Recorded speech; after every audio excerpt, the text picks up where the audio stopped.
Ndakarwadziwa Jehova atsamwa zvitema zvakandipfuwira pasi ndakachema ndirimo mumatope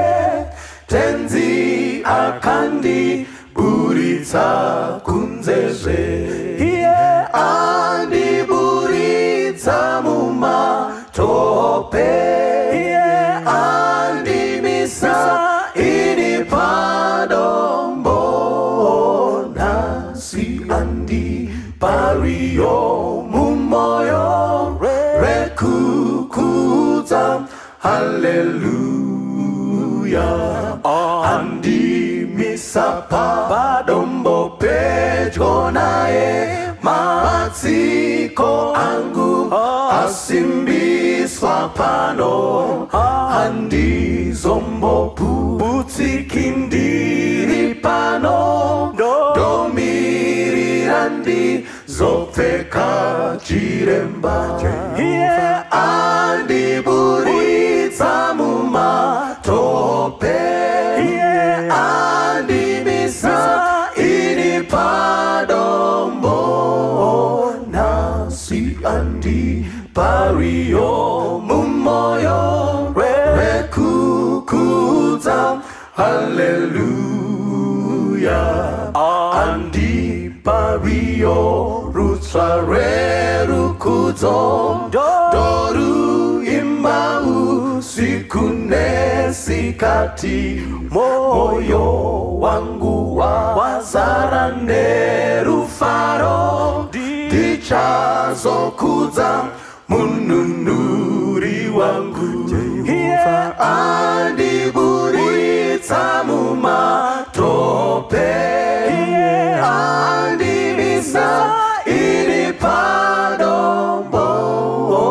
nasi andipariyo mumoyo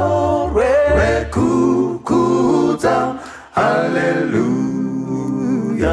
ndichaimba tsitsi dzake kuneni zvene kunaka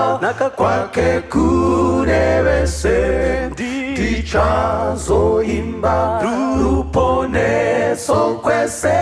dakara vese vasimbire Mwari Jehova andiburitsa mumatope iye andimisa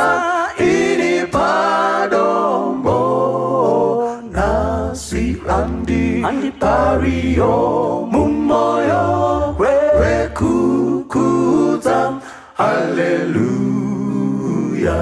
ndichaimba tsitsi dzake kuneni zvene kunaka kwake kune vese ndichazoimba ruponeso kwese dakara vese vasimbire Mwari Jehova andiburitsa mumatope iye andimisa ini padombo nasi andipariyo mumoyo rekukuza haleluya nasi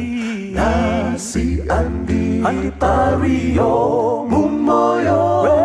rekukuza haleluya nasi